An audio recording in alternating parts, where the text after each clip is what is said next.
Գործով նշանակվել է 6-ի նկատմամբ դատատոքսիկաքիմիական փորձաքննություն եւ պարզվել է, որ 6-ն էլ թմրանյութի ազդեցության տակ են։ Թմրանյութ օգտագործողներն են 6-ն էլ։ Ոչ միայն թմրանյութի ազդեցության այդ պահին, այլ որ նրանք թմրամոլներ են եւ գաղտնալսումներով պարզվում է, որ նրանք թմրամոլ են եւ շարունակում են բերդում իրենց թմրանյութերի օգտագործումը եւ այդ թմրանյութերի պահանջարկի բավարարումը, ինչպես ես եմ լսել գաղտնալսումներից, իրենց համար ավելի կարևոր է, քան զղջման գորնե որևէ խոսք կամ արտահայտություն, թե այդ ինչպես պատահեց այդ դժվար դեպքը։ Ձեզ ինչպես է հայտնի դարձել։ Մի րոպե ես այո, շնորհակալություն, ուրեմն մենք ստացել ենք քրեական գործի նյութերը, արդեն հայտարարված է նախաքննության ավարտ, դա է պատճառը ունենք հայտարարում են գործով դատարանի որոշումներով գաղտնալսվել են հեռախոսահամարներ, գործով անցնող մեղադրյալների հեռախոսահամարները։ Մենք արդեն ծանոթ ենք այդ արձանագրություններին եւ գաղտնալսումները լսել ենք։ Քրեական գործ է առանձնացվել այդ կապակցությամբ 266 հոդվածի առաջին մասով, այսինքն թմրանյութերի իրացման հետ կապված։ Հասկանալի է, բացի այն, որ գործով արդեն պարզվել է, առկա են փորձագետի եզրակացություններ, որ նրանք թմրամիջոցներ օգտագործող են, արդեն նաև շարունակություն է եղել է գաղտնալսումներով ստացված ուրեմն տեղեկությունները, որ այլ նոր քրեական գործ հարուցելու հիմք եւ առիթ է արդեն առաջ եկել, ինչի մասին խոսեց Տիկին Փարանձեն, որ նրանք քրեակատարողական հիմնարկում էլ շարունակում են ամուսնացողներ են արտամոլ։ Բոլորի դատաբժշկական բոլորինը տվել է դատատոքսիկոքիմիականը, որ օգտագործող են։ Նայեցեք, եկել մի հարց։ Քրեական գործով որ թմրանյութերի իրացման համար այլ գործ է։ Ահա։ Դա պարզվել է որտեղից է եկել է թմրանյութը, ով է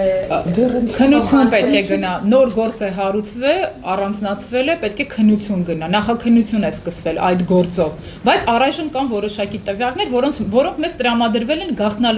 գաղտնալսումները կատարվել են այլ նպատակով, հա, որպեսզի սույն գործի շրջանակներում որոշակի փաստական տվյալներ ձեռք բերվեն։ Որովհետև ես հերթականությամբ նշեցի, որ առաջինը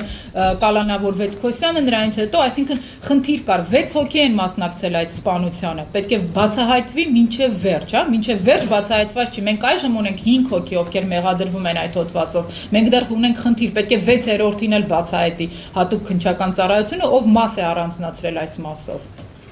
Եվ այդ շրջանակում, երբ որ գաղտնալսում է կատարվել, արդեն պարզվել է, որ առերևույթ նոր հանցագործության վերաբերյալ արդեն տեղեկատվություն է ստացվել եւ առանձնացվել է նոր քրեական գործ է հարուցվել։ Այսինքն 5 հոգի է կալանքի տակ։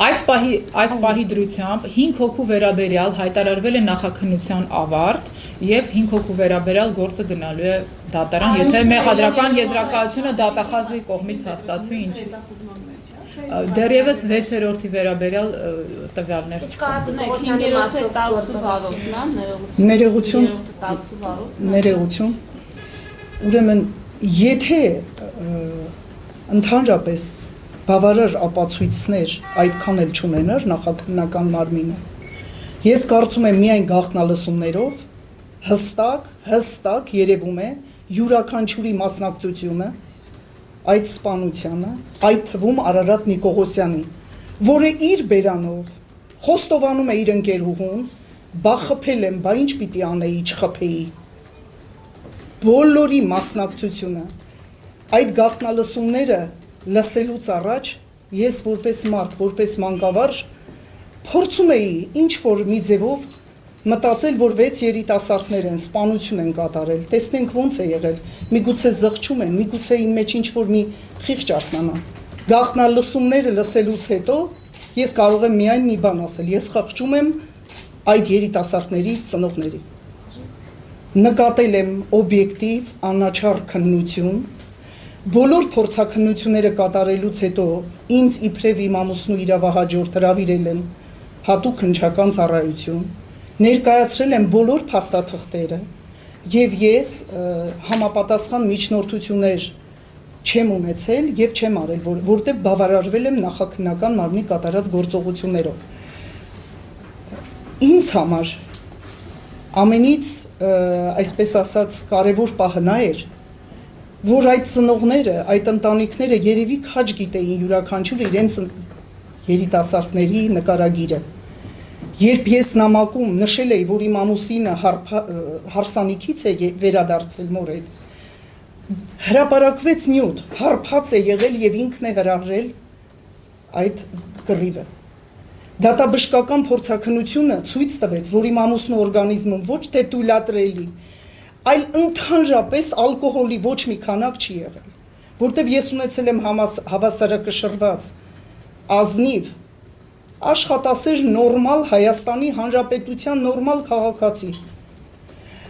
Մինչդեռ դատաբժշկական նույն փորձաքննությունները եկան ապացուցելու, որ 6-ն էլ առանց բացառության թմրամոլներ են։ Եվ նախաքննական մարմինները այդ նյութերը տրամադրել են։ Տրամադրվել է ինձ 10 հատոր գործը, որը ես ամեն օր ընթերցում եմ, գաղտնալսումները, որոնք ես լսում եմ, եւ դա ինձ հիմք է տալիս նորից ասելու, որ նախաքննական մարմինը, այն է հատուկ քննչական ծառայությունը, իր իրավասությունների շրջանակներում կատարել է օբյեկտիվ քննություն եւ ես առայժմ նորից եմ կրկնում բավարարված եմ։ Ես հարց եմ ուղղել հատուկ քննչական ծառայության քննիչին, թե գաղտնալսումներում ինչու օրինակ չկա Յուրա Հակոբյանի գաղտնալսումները եւ ինչու չկա անմիջապես Խաչիկ Քոսյանի։ Եվ իմ մտահոգությունը այն էր, որ Խաչիկ Քոսյանը մեկ անգամ դատապարտված լինելով շատ հզոր խորհրդատու հայր ունի հավանաբար կամ փաստաբան, որը նրան խորհուրդ է տվել շատ զգույշ լինել իր հեռախոսային խոսակցություններում, բայց Արթուր Զաքարյանի հետ խոսակցությունները, որոնք գաղտնալսվել են,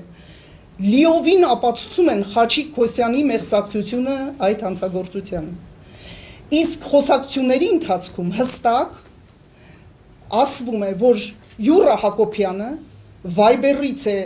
օգտվում, այսինքն նրան եւս այնպես է զգուշացվել, որ շատ հնարավոր է գաղտնալսվեն եւ ոչ մի նման խոսակցություն չէր կարող գաղտնալսվել, նա հիմնական համար չուներ, բայց խոսակցություններից մեկի ընթացքում Արարատ Նիկողոսյանի հայրը խոսում է Մարիամ Գրիգորյանի հետ, որտեղ ասում է հստակ, որ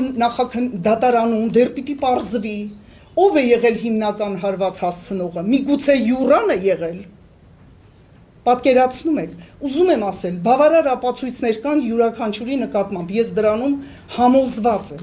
համոզված եմ առավել քան։ Հիմա ինձ մնում է միայն հավատալ հետագա